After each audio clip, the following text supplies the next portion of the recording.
할렐루야 반갑습니다 여러분. 어제 이어서 같은 말씀으로 다시 한번 말씀을 나누겠습니다. 요한복음 6장 66절의 말씀. 그때부터 그의 제자 중에서 많은 사람이 떠나가고 다시 그와 함께 다니지 아니하더라. 여러분, 배교하는 그 뒤에 보면은 불신앙이라는 것이 따라다닙니다. 66절을 보니까 그때부터 그의 제자 중에 많은 사람이 떠나가고 다시 그와 함께 다니지 아니하더라고 이야기하고 있습니다. 이 말의 의미가 옛날로 돌아가서 더 이상 제자로서 예수님을 따르지 않았다라는 뜻입니다. 완전한 배교 상황에 관한 그런 이야기입니다. 이렇게 해서 예수님의 공동체는 졸지의 극소수로 전락했습니다. 이렇게 나타났던 양상만 보았을 때는 이것은 예수님의 실패입니다. 오늘날로 말하면 목회의 실패입니다. 많은 사람들이 예수님에게로 몰려왔지만 또 그렇게 가버렸습니다. 그러나 그 이면을 보면 어떨까요? 예수님의 실패가 아닙니다. 예수님을 떠난 자들의 그 이면을 보면 오늘 본문 66절 말고 그 앞절에 보면 64절에 보면 이들은 사실 믿지 아니한 자들이었습니다. 그들은 예수님을 믿지 아니한 사람들이었습니다. 그들은 예수님을 믿기 위해서 나온 사람들이 아니었습니다. 그들에게 제자라는 명목은 있었습니다. 그러나 그들의 목적은 이적이었고 치유였고 먹는 떡이었습니다.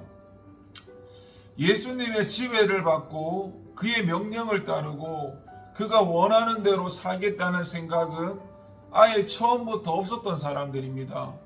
예수님의 시대에 이 유대인들의 가장 큰 문제가 바로 여기에 있었습니다.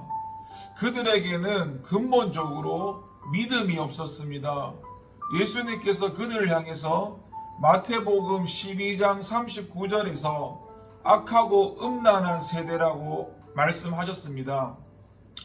여기에서 음란한이란 이 헬라어는 모이칼로스라는 뜻인데 이 말이 흔히 혼외정사라는 뜻을 말을 합니다. 혼외정사라는 게 배우자가 아닌 이성과 벌이는 정사인데 그런데 그 이외에 또 다른 의미로 볼 때 다른 의미 가운데 신앙을 버렸다는 그런 의미도 있습니다.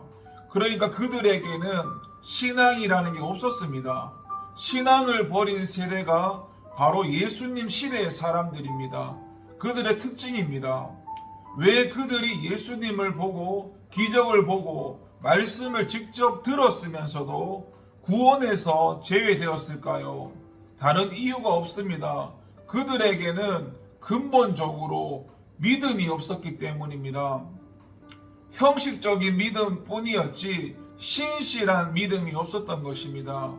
그래서 우리는 이 사실에서 매우 중요한 것을 깨닫게 됩니다. 어떤 경우에도 믿음이 없다면 결국에 배교가 일어나게 돼 있다는 사실입니다. 사람의 성품의 문제가 아닙니다. 자질의 문제가 아닙니다. 근본적으로 믿음이 있어야 합니다. 믿음이 없는 사람은 언젠가는 반드시 배교의 길을 걸어가게 돼 있습니다. 아무리 직분이라는 것이 높다고 할지라도 아무 필요가 없고 아무 소용이 없습니다. 믿음이 없다면 이미 그는 반 이상 배교한 셈이랑 다름없습니다. 여러분 보십시오. 오늘 본문에도 이 가룟 유다가 나오는데 가룟 유다가 직분이 작아서 배교했을까요?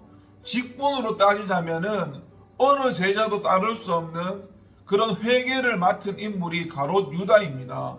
그러나 그에게 믿음이 없을 때 그는 거침없이 배교의 길을 걸어갔습니다.